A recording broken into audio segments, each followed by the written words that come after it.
Welcome back to Med School Radio. We are looking at some more summaries from the Q-Banks. We are mixing a few today, so let's see if you can recognize some of them. First, let's talk about parvovirus B19, which is the causative organism of fifth disease, or erythema infectiosum, which is characterized by an erythematous rash on both cheeks. So remember that in patients with sickle cell anemia and other chronic hemolytic disorders, the most common viral cause of an aplastic crisis is infection of erythroid progenitor cells with parvovirus B19, which is a non-enveloped, single-stranded DNA virus.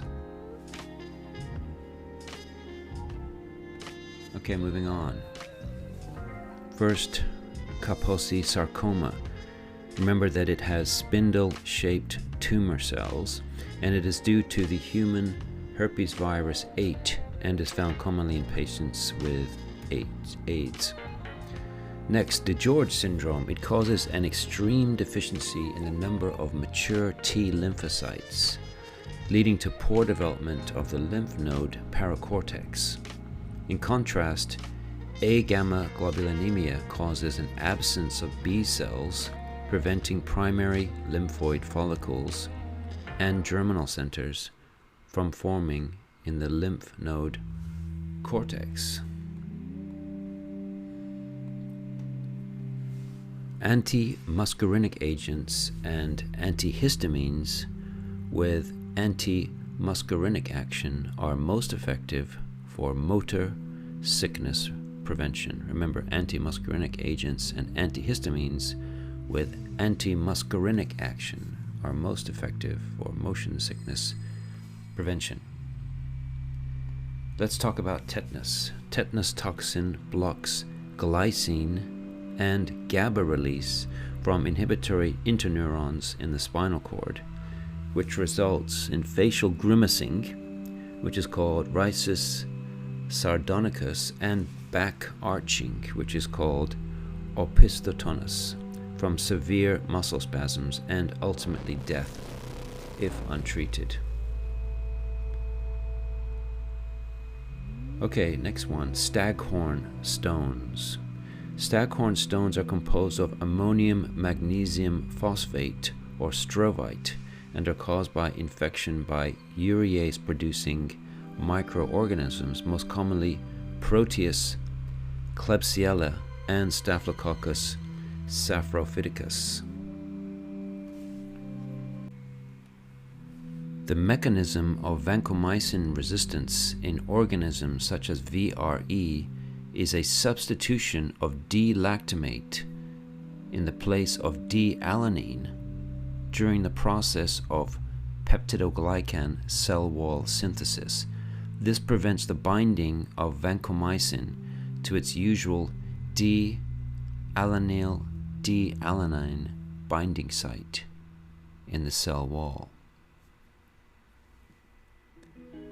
Next, Staphylococcus epidermidis and other coagulase-negative staphylococci is a part of normal skin flora and can cause infections including peritonitis in the setting of indwelling prosthetic devices or catheters. It is the most common cause of dialysis-associated peritonitis, with Staphylococcus aureus being the second most commonly implicated pathogen. Okay, what do you know about hepatitis A infection? Acute hepatitis A infection frequently occurs in travelers to areas with poor sanitation and those who eat contaminated raw shellfish. It is transmitted fecal-orally, most commonly in water or seafood, and has a self-limited course. The main clinical manifestations include nausea, vomiting, malaise, abdominal pain, jaundice, and bilirubinuria. Hepatitis A is not associated with a carrier state and has no increased for HCC.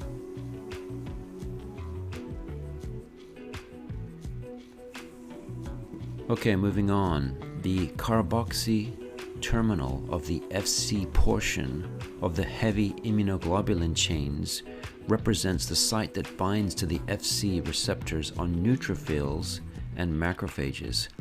Antibody bound to antigen is able to signal for the phagocytosis of that antigen by a conformational change of the Fc region, allowing binding to the Fc receptor on phagocytes. This leads to subsequent phagocytosis of the organism or antibody complex and subsequent destruction of the organism. Next, post-infectious glomerulonephritis presents between 1 and 3 weeks after a streptococcal infection, skin or throat, with a nephritic syndrome. A type 3 hypersensitivity reaction is characterized by antigen-antibody complexes that lead to complement activation. Okay, let's think about a patient who is presenting with signs and symptoms of cirrhosis caused by hepatitis C infection. HCV is an enveloped, single-strand positive linear RNA virus with icosahedral capsid that belongs to the flavivirus genus. All RNA viruses replicate in the cytoplasm, except influenza and retrovirus. TMP-SMX, you know what it is one of the first-line therapies for uncomplicated urinary tract infections, or UTI, and acts by blocking the synthesis of folate, which is essential for nucleotide synthesis. In young women, most UTIs are caused by E. coli, with the remainder caused by Staph saprophyticus, Klebsiella pneumoniae, and several other less commonly seen species. So remember that TMP-SMX is one of the first-line therapies for uncomplicated urinary tract infections. E. coli, which ferments lactose, is the most common cause of urinary tract infections in sexually active women.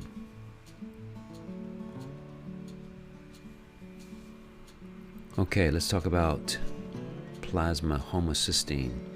Elevated levels of plasma homocysteine are an independent risk factor for thrombotic events. Homocysteine can be metabolized to methionine via remethylation or to a cystithionine via transsulfuration. Hyperhomocystinemia is most commonly due to genetic mutations in critical enzymes or deficiencies of vitamin B12, vitamin B6, and folate. Think about the spinal accessory nerve. The spinal accessory nerve is vulnerable to injury in the posterior triangle of the neck. The injury results in weakness of the trapezius muscle, which presents with drooping of the shoulder, impaired abduction of the arm above 100 degrees, and lateral displacement of the scapula. Stellate or Ito cells are the primary cells involved in hepatic fibrosis. In response to hepatic injury, the stellate cells are activated and transform into myofibroblasts, capable of proliferating, promoting chemotaxis, and producing large quantities of collagen. Collagen stains blue with Mason trichome stain. Okay, we're talking about E. coli again, which is a potential cause of gastrointestinal disease. The EHEC strain can be responsible for bloody diarrhea when it obtains Shiga-like toxin from a lysogenic phage. It can cause hemolytic uremic syndrome characterized by hemolytic anemia, thrombocytopenia, and renal failure.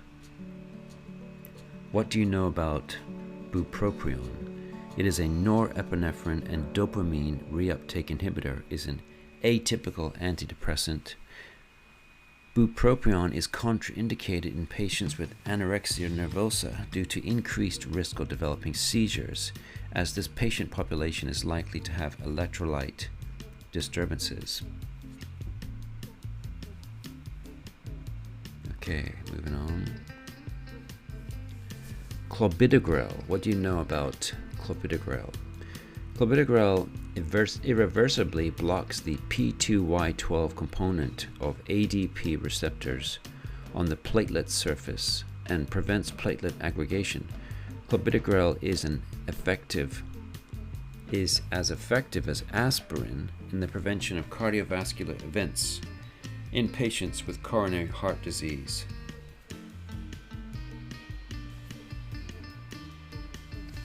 Let's think about Alzheimer's disease.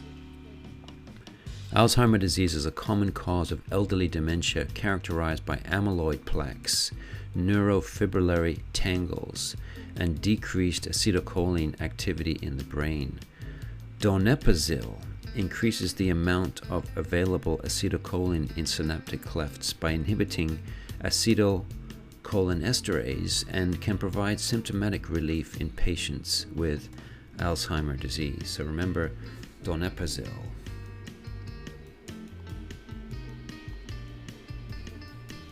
Atrial flutter.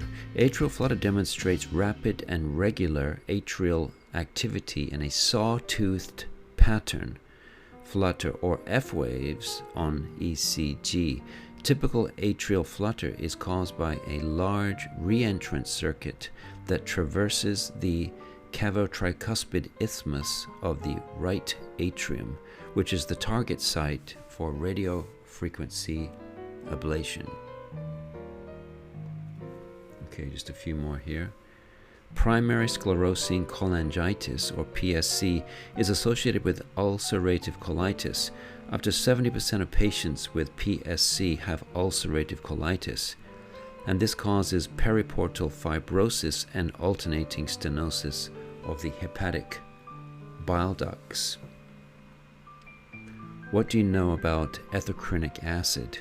Ethacrynic acid is a loop diuretic without sulfur derivatives that can be used in place of furosemide to achieve diuresis in patients with CHF exacerbations who have a history of anaphylaxis in response to sulfur-based drugs. So remember, ethacrynic acid, the loop diuretic that can be used in case of furosemide in patients with CHF exacerbations who have a history of anaphylaxis in response to sulfur-based drugs. And I thank you very much. I'll be back again with more reviews.